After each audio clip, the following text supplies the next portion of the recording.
Greetings, Guardians, my name is Bife here. Okay, so 24 hours into Season of the Witch, what are my first impressions? Yeah, let's go ahead and start with spoiler warning first, because obviously, if you didn't know that there were going to be spoilers in this, I don't know what to expect. Mon, roll the footage! Haha. Yeah, from here, I want to explain a few things about how I'm breaking everything down. Previously, I've just kind of run on vibes alone and talked about bits and pieces as they come along, and I figure we can actually go ahead and talk about this in a more structured manner. So I'm going to break things down in levels of depth. The surface level stuff that we're talking about is theme. We're going to be talking about how a theme of a season is and how it compares to everything that came before it in the previous season. That's going to be stuff like, how have we designed the weapons and armor? What are the spaces like? How's the environment? Do the different bits and pieces of the season feel coherent? You know, stuff like that. Moving on from that, we're going to be talking about the story, the actual nuts and bolts of, hey, here's what we see on a weekly basis thus far from this first little iteration, looking good. Finally, we're going to talk about lore, the actual deep bits and pieces and what it seems like we'll be getting a glimpse at this season. I'll then also talk about a few miscellaneous bits and pieces near the end and give a final thought here or there as it goes.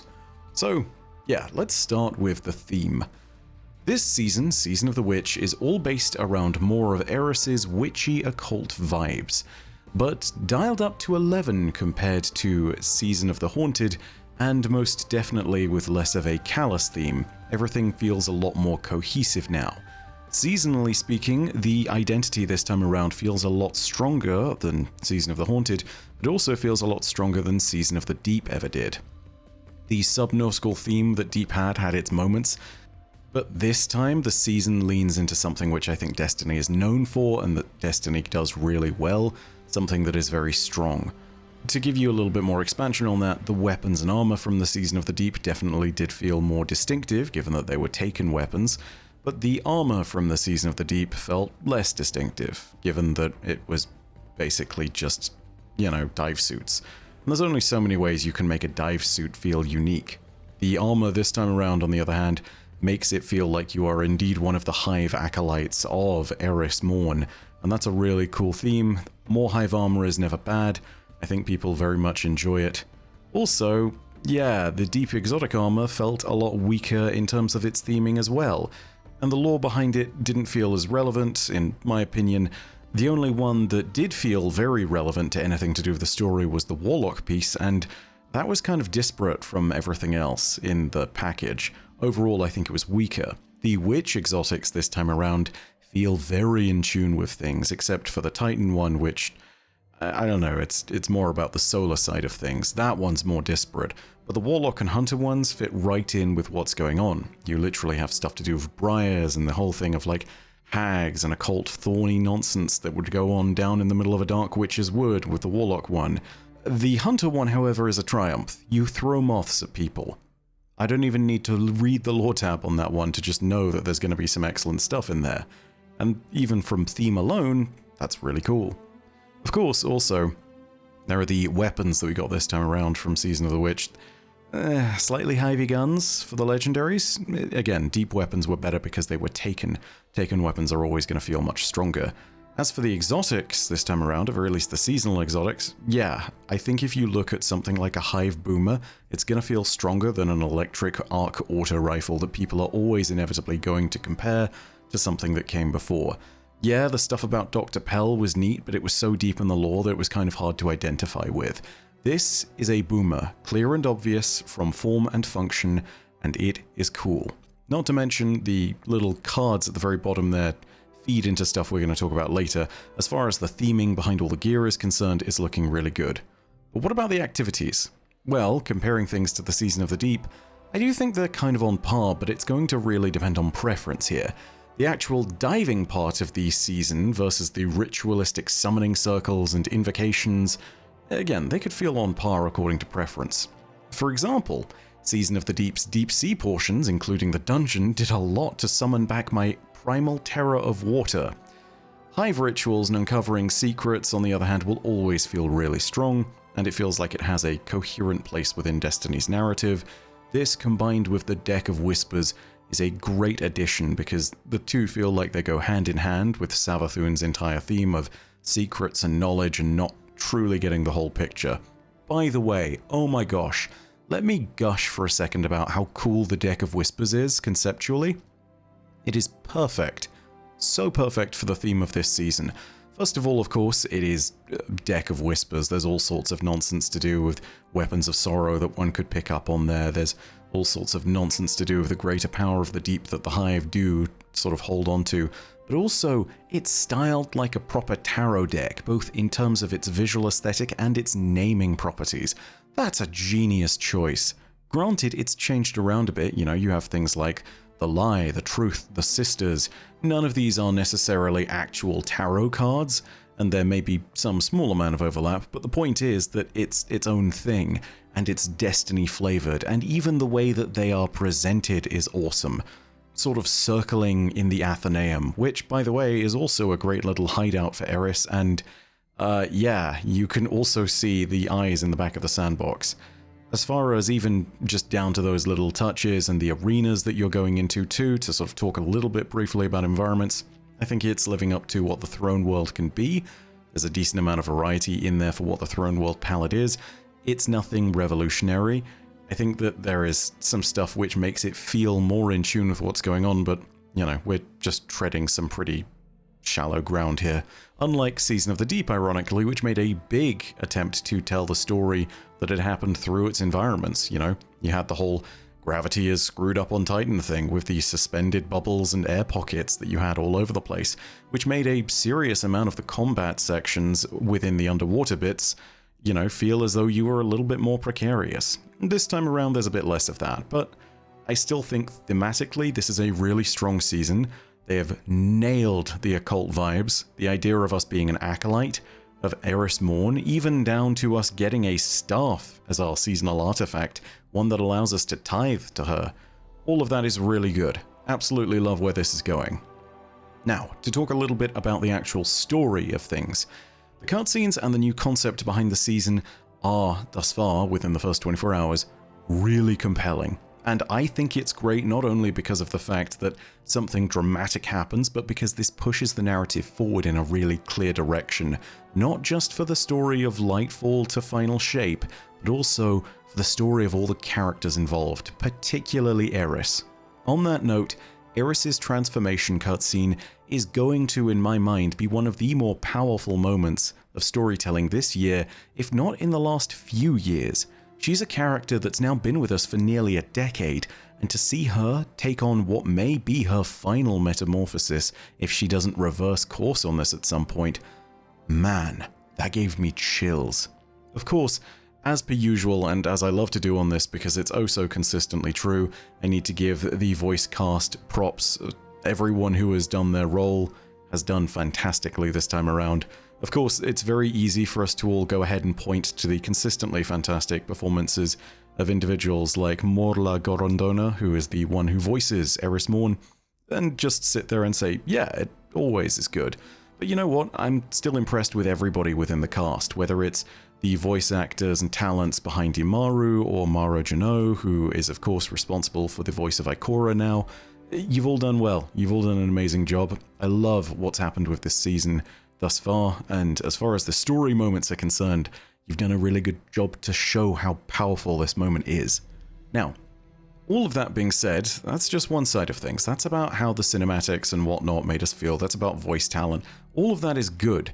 How are the actual moment-to-moment character dialogue pieces and the actual actions and choices of characters coming across? How is the writing, in other words?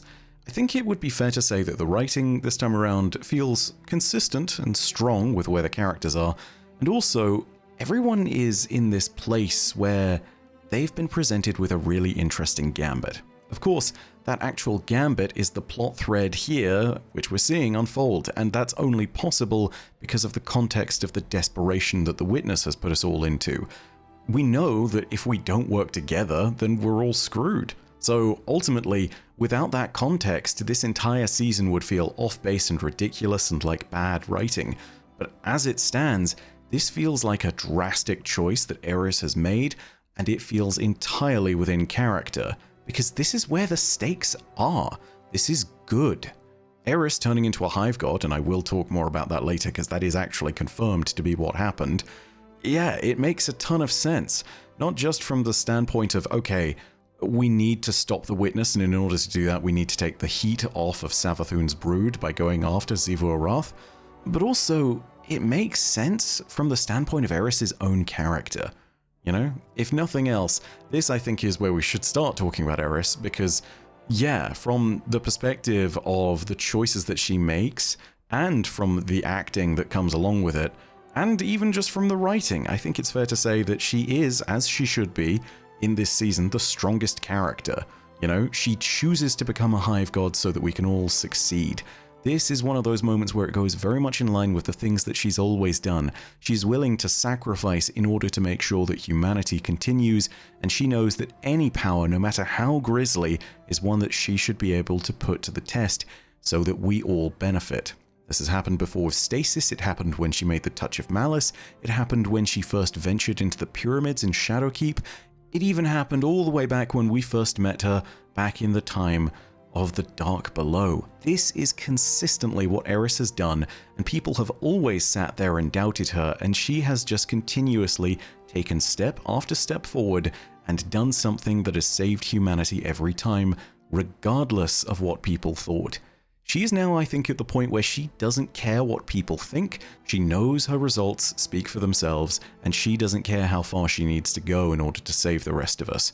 It is also one of those things where she's going to have to resist the temptations of power more than she ever has. But if there's one person who can consistently do it, it is Eris. I have faith in that much. And you know what? The writing reflects the seriousness of this choice, which is good. It's also something which is reflected a lot in Ikora here. And it's not something that's happening in a vacuum either, this whole transformation of Eris being a big deal thing. This is something which is reflected in Ikora, because Ikora, of course, cares for Eris's well-being and is concerned by her methods. She almost always has been, but however, she has learned over time. She is willing to allow Eris to make these calls because not only does she trust Eris's judgment, but she knows that Eris understands the things of the Hive much better than anyone else does. Her caution is of course well warranted, but I think she learned from her experiences in Witch Queen that she needs to better trust her allies and to consistently keep them close to her so that she will be able to advise them, keep them on the straight and narrow, or allow them to veer into directions that might lead to unexpected victory. This is definitely the latter of these. She knows that Eris is aware of the stakes and risks of this move, and she's allowing her to do it anyway, because that is what trust is. A good leader knows what they don't know, and I think this is a great moment where Ikora, despite all the caution she's showing, is still kind of showing a little bit of consistent growth here. Of course, the third character in this season, realistically, is not Xivu Arath, it's Immaru. And Immaru is Immaru. He's still potentially someone we definitely don't want to trust, because, of course, he may have some idea of what Savathun's greater plans are. He may be playing along with his role currently so that she can one day accomplish them. I have to imagine that Savathun planned for all of this. The thing is, everyone knows not to trust Immaru at this point. He's well aware of it, as are we, and he just basically knows that this is an alliance of convenience and he is using it to be about as sassy as he can possibly be. He's a smarmy POS I've written down on my document here with my bullet points, and you know what? It's great. I love hearing the interaction and banter between all of the different characters this time around, because Immaru has always been a bit of a smartass, and frankly, he gets to show it off in the dialogue now, one-on-one with the literal leader of the Vanguard. That's incredible. I'm so excited to see more of the dialogue for that alone. His character is very much the... I struggle to say levity here, but he's very much the comedy showcase for this particular one, and he does it in a way that is really novel for Destiny, you know? I love that. Savathun's recordings in the background also, strangely enough, are still kind of an entertaining part to it all. I figured that it might just be one of these moments where it's just kind of bold recitation and not really much going on, but Savathun's recordings here are actually potentially one of the cooler parts of the story if they start to reveal more and more. Of course, it's entirely possible she knew these recordings were going to be heard by us, but here's the thing. The fact I even gave that qualifier 10 seconds ago, that's really cool, if only because of the fact that we now have to sit and consider everything that Savathun is feeding us in terms of information. We don't know how she's planned for things. We don't know if she's planned for things, but we do know that she is still 3 steps ahead of us. And that's always cool. Even in death, her spectre looms large over the story, and that's fantastic. We have yet to hear from Xivu Arath in this season. We do know that she will have a place in the story and that she is going to at very least have dialogue, but for the moment, I imagine that we will be waiting to see what really goes on there. I expect that when we do have big seasonal story cutscenes going on, this may be the first time we see Xivu. That's a guess based on how dramatic Eris's change is and how dramatic the shakeup is. A third, well, technically, 4th Hive God has been created here. This is a new contender that's been thrown in the ring. There is no way Xivu doesn't respond in my mind. Whether we do see her this time around or not, it's going to be a really strong retort on Xivu's end. I also have to go ahead and give Bungie props here for a moment because the formatting for everything that looks as though it's going to unfold next isn't actually well defined. And that sounds like it's not a good thing, but hear me out. We started last season, Season of the Deep, and we were told, hey, we need to commune with Arsa. Every time we do this, we need a piece of coral, and I will then go ahead and tell you what Arsa says. All of a sudden, we had the entire format of the season's missions laid out in front of us. It was going to be, you need MacGuffin. Grab MacGuffin from mission, take MacGuffin to Sloane, Sloane says things. This time around, I don't think it's the case that that's as clearly defined. Now, let me go ahead and preface this by saying I could be completely wrong, and it could just be that these words are going to come back to bite me in the arse, but at the moment it looks really open-ended. Yes, we're tithing consistently to Eris in the seasonal activities, and yeah, she's going to need more of that as time goes on, but as for what happens with Xivu Arath and everything in between, I don't know. I have a feeling that we may be seeing something bespoke this time around. Bungie did say that they were going to try and take a fresher take on the seasonal model for everything with this. And so, yeah, maybe it's not just going to be another thing of, ooh, Spire of Savathun again, ooh, Tie of the Authorings again. It's entirely possible that there's something new, something different, and I for one would love to see that be the case, and I think it is a little bit more likely because they haven't laid out this clear plan for us yet, you know? It isn't this thing of, I need the other 8 relics of Nezarec. It's not sitting there and saying there are these 3 characters and each of them is going to fail their first ritual to exorcise their demons and succeed their second one. It's none of that. It feels as though there could be room for anything to happen. And I like that. It reminds me of Season of the Chosen. We didn't know exactly how things were going to unfold in the story, but every week felt like it was something novel, something new coming in and potentially giving us more. Of course, this is me spitballing, but normally Bungie's story has done a great job of defining its parameters, and that has actually left it in a weaker position because people know what to expect from it. Season of the Chosen didn't do that, and it was stronger for it. I think it was fair to say that Season of the Splicer did neither. Now, we sit here in this very strange place where, yet again, it's not totally clear what we are and aren't doing. I just hope that Bungie uses this opportunity and capitalizes on that to give us unique story content week by week. And again, first impression though this may be, I don't think it's impossible. Now, we've talked about theme, we've talked about story, let's talk a little bit about the lore tidbits that apparently are going to be covered in this season. And you know what? I've got to say, it is very focused, but it is also very strong. A lot of this season is going to be around Eris, is going to be about the Hive, is going to be about people reacting to that. In fact, people's reactions to everything that's happened, I mean, they've been kind of all over the place, as best I can tell from the scattershot little bits of lore that I've been able to pick up on. But what I've been able to at least skim read so far has been really promising. For example, you have Osiris and Saint 14's reaction to the plan that they need to resurrect Savathun. You have different ghosts talking about Briar, Eris's old ghost, who of course died in the Hellmouth for her, and then asking what Briar would think about everything that's happened now.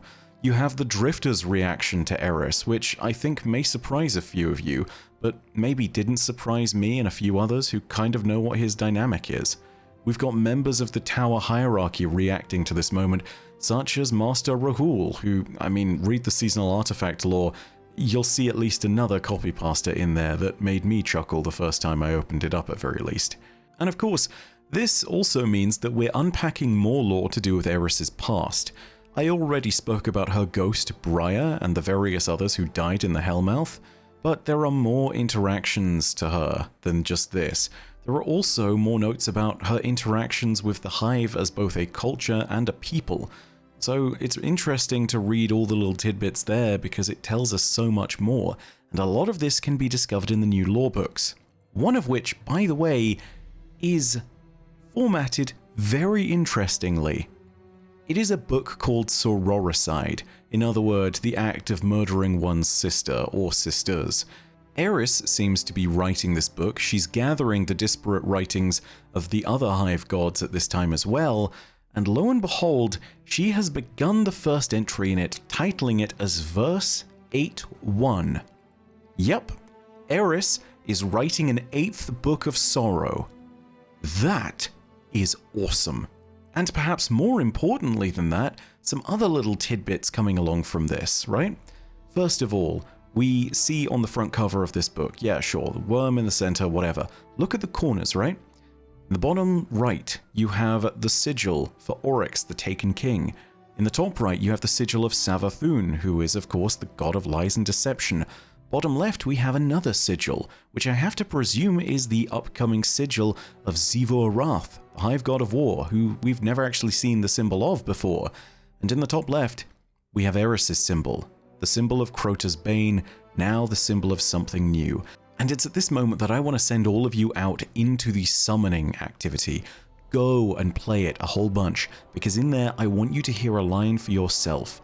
Eris names herself as the new Hive God. Not just any Hive God, the Hive God of Vengeance.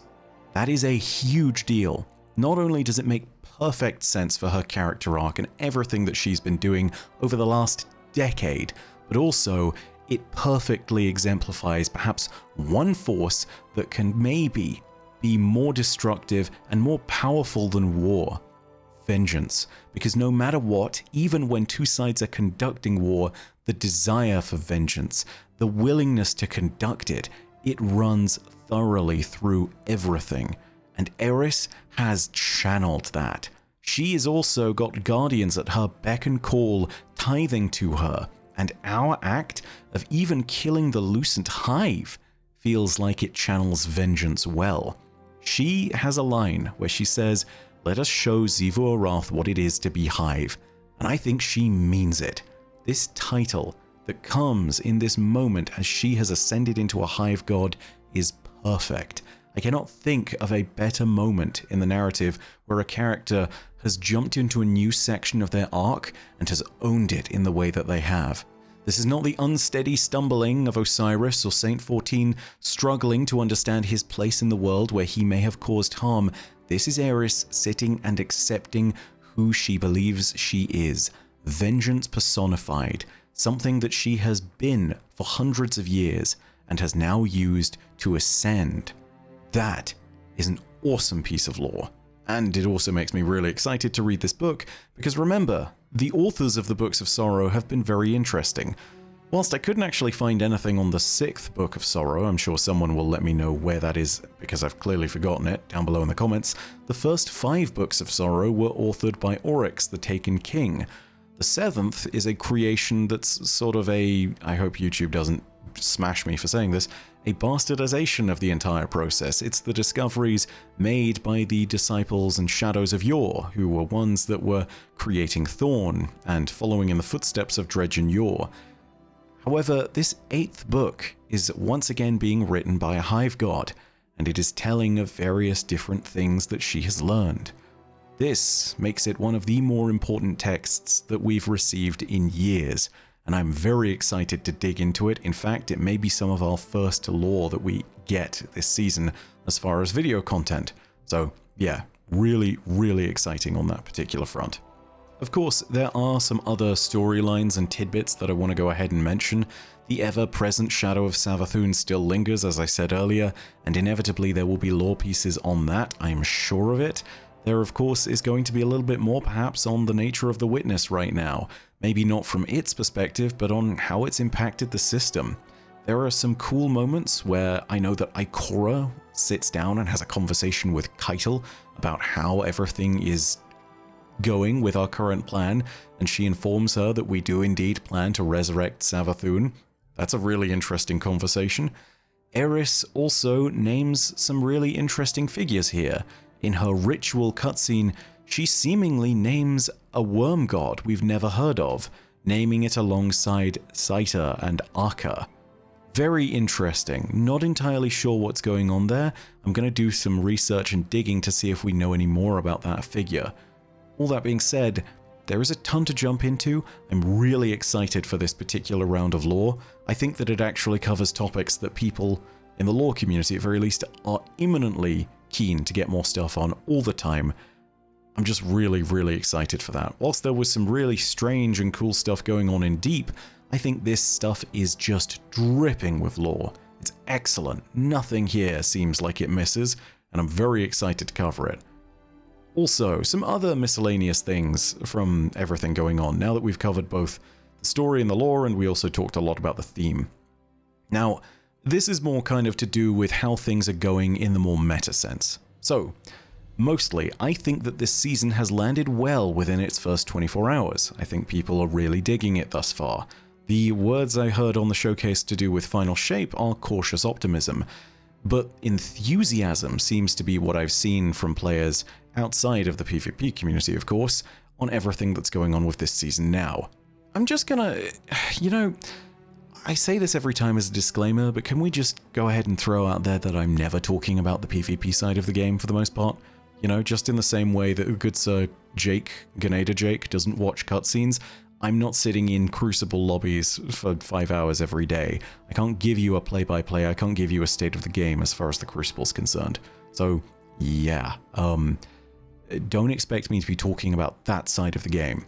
I'm talking about narrative and predominantly also PvE stuff. Point being, it's been received really well in the first 24 hours as far as I know. The lore content side of things, the actual characters themselves, I don't think there's anything I've seen people prominently dislike en masse, and you know what? That's really great. It doesn't seem like there's any characters or any notions that really rub people the wrong way. There are a few things that I did want to talk about on the other side of it though. First of all, the raid this season is great lore-wise. Crota's End is nothing new because it is a reprised raid, but it is one of those ones that I also covered extensively back in the days of D1. However, we have new context, we have new information, we have a lot more lore about who Crota is and what he did than we did back in the day. So if you want more lore from the raid and more context about everything that's going on, let me know down in the comments section. If I see a ton of upvoted comments there, I will definitely consider it. For the moment though, without that consensus being there, I'm pleased by the idea that my old Crota's End video is still very much relevant, and that if you want to go ahead and understand the lore, you can go back and see what I was talking about all those years ago when I made that lore video. Now, one little gripe, and this is going to sound really odd that I'm even mentioning this, because it is, it's strange that I even bring it up in the first place, I suppose. But in one of the Spire of Savathûn activities, I ended up using the Synaptic Spear, and some of you will be sitting there saying, well, it's the use of a relic. Cool, whatever, that's fine. Here's the thing. In the lore, this isn't how the Synaptic Spear is meant to work. It's only supposed to be something that works when you're using it specifically inside a realm with a great degree of psionic power, and it's only something that seems to operate seemingly in the mindscape. Now, is this something where I might be making a mountain out of a molehill? Absolutely. It could well be that the reason this is even appearing in the first place, and that we can use it inside Savathûn's throne world, is because it too has a great reservoir of psionic energy. If that's the case, suddenly that turns it from something where there's a lore inconsistency to something really interesting in the world. Like, does the throne world have a bunch of psionic energy because it's made with darkness and psionics is all about thought and consciousness? Or is it simply any throne world? It's strange too, considering that Savathûn's throne world is made with light, and light is more about the expression of the physical universe. Is it something to do with the fact that it's a pocket dimension?